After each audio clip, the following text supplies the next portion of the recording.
नमस्कार, माझं नाव doctor Deepak Prakash Pathak. I am practicing as consulting physician since 12 years in Dhayari, Pune area.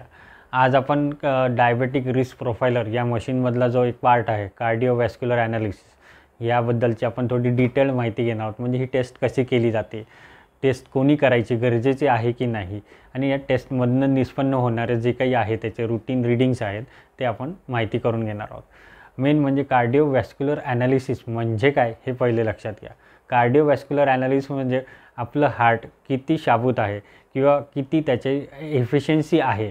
Usually त्याची एफिशियन्सी 55 to 80% आपण असं सांगतो, आणि त्यानुसार आपण त्याची टेस्ट वगैरे केली जातो.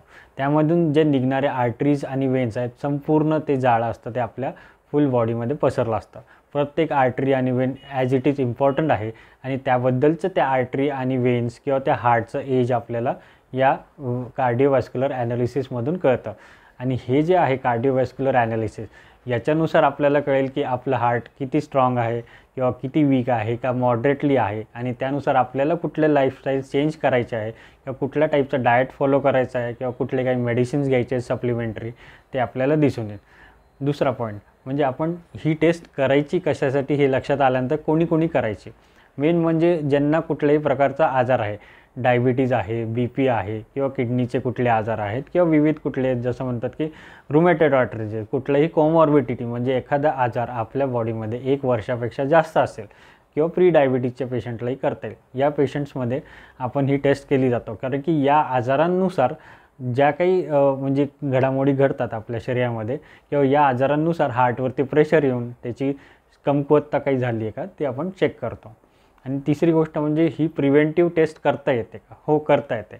मेन म्हणजे आपण कुठल्याच प्रकारचा एक्सरसाइज करत नाही आहे, आपलं रूटीन व्यवस्थित सेट आहे, पण कुठल्याही प्रकारचा आपल्याला आजार नसेल तर ॲक्च्युअल आपल्या हार्टचं एज किती आहे त्याच्यामध्ये आपल्याला निष्पन्न होतं.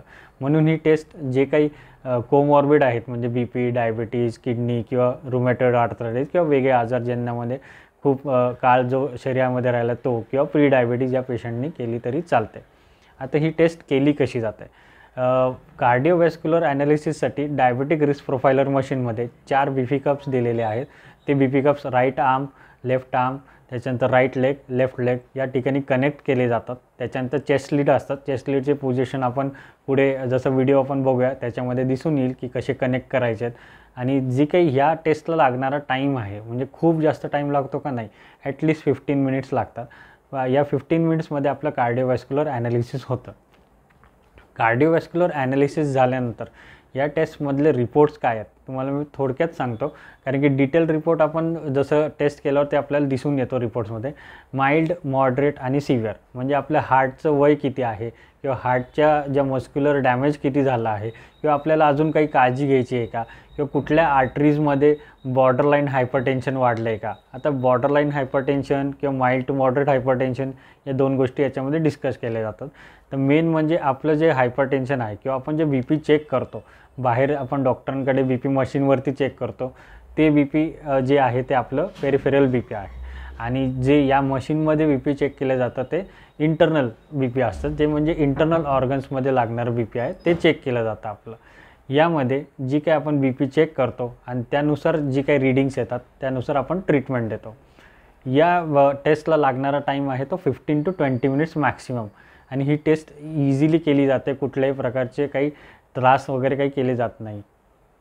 थँक्यू. Hello everyone. आज आपण डायबेटिक रिस्क प्रोफायलर या मशीनचं कार्डिओवॅस्क्युलर ॲनालिसिस आपण चेक करणार आहोत. पहिले बेसिक इन्फॉर्मेशन भरल्यानंतर बेसिक जी सेटिंग्स असतात, म्हणजे BP कप्स लावणे, चेस्ट लीड्स लावणे, हे सगळं करून घ्यायचं. आणि त्याच्यानंतर इन्फॉर्मेशन भरल्यानंतर आपण सॉफ्टवेअरमध्ये सगळे ऑप्शन्स चूज करतो. लेफ्ट हँड BP कफ आणि चेस्ट लीड लावलेली आहे. राईट हँड BP कफ आणि चेस्ट लीड लावलेली आहे. प्लेसमेंट्स त्यांच्या पोझिशननुसार एकदा नीट बघून घेतले पाहिजे. Left leg BP cuff placement आणि चेस्ट लीड प्लेसमेंट.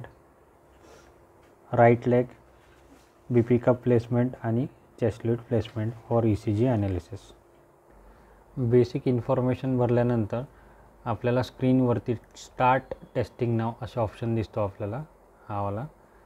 त्याला ओके क्लिक केल्यानंतर तुम्ही मग टेस्टिंग स्टार्ट करू शकता. कार्डिओवॅस्क्युलर ॲनालिसिसवरती जाऊन क्लिक करायचं. कार्डिओवॅस्क्युलर ॲनालिसिसवर क्लिक केल्यावर इथे ऑप्शन्स येतात रेकॉर्ड टेस्ट. जेव्हा ECG लाईन्स तिथं एकदम स्ट्रेटमध्ये दिसतील तेव्हा आपण रेकॉर्ड टेस्टिंग स्टार्ट करायची. सध्या मशीन रेकग्नाईज करत असतात पेशंटला. आता स्ट्रेट लाईन्स दिसायला लागल्यात, या स्ट्रेट ECG फॉर्मेशन्स होत आहेत. त्याच्यानंतर आपण मग रेकॉर्ड टेस्ट करता येते. रेकॉर्ड टेस्ट स्टार्ट करत आहोत. रेकॉर्ड टेस्ट स्टार्ट केल्यानंतर खाली जे 4 ऑप्शन्स दिसतात, right brachial, left brachial, right ankle आणि लेफ्ट अँकल, इथे रेकॉर्डिंग स्टार्ट करता येते. मशीनवरती चेंजेस इथे दिसतात, लाईट्स ब्लो व्हायला लागतात.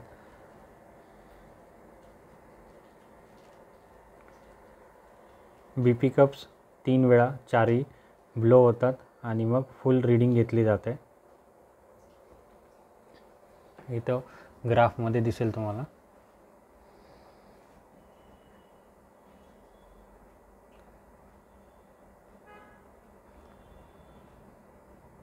BP कप्स पूर्ण फ्लो होतात, त्याच्यानंतर मग परत सबसाईड होतात. असं 3 राऊंड्स होतात कार्डिओवॅस्क्युलर ॲनालिसिसमध्ये.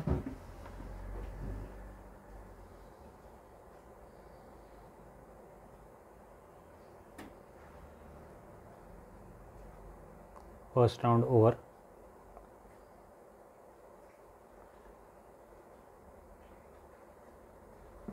कफ इनिशिएशन जेव्हा स्टार्ट होतं तेव्हा इथं लाईट्स ऑन होतात, दिसतात आपल्याला. एव्हरी टाईम तेच होणार, लाईट्स ऑन होतील आणि ऑफ होतील.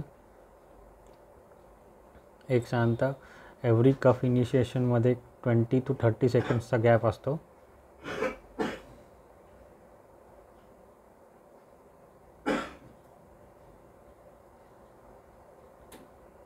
सेकंड कफ इनिशिएशन स्टार्ट झाले. Right arm, left arm, right ankle, left ankle दोन्ही चेक झालेत.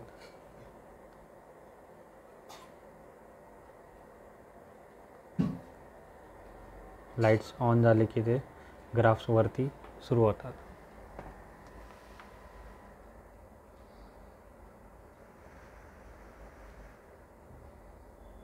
स्क्रीनवरती क्लिअर दिसतं.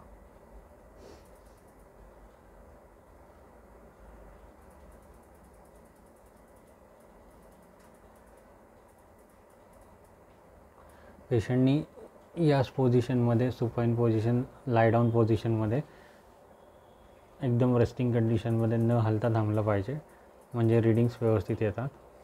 पेशंट जर हलत असेल तर रीडिंग्स क्लिअर येत नाहीत.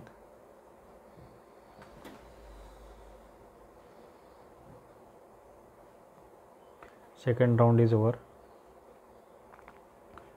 आता थर्ड कफ इनिशिएशन स्टार्ट होईल. एक 30 सेकंड्सचा गॅप राहील. थर्ड आणि final initiation started.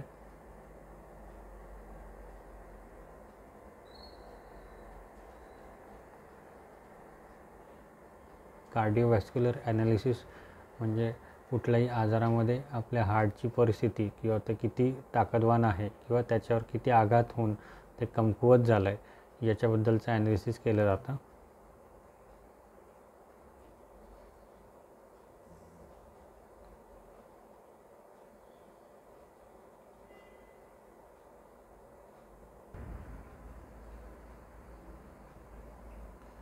Cardiovascular analysis complete झाला आहे.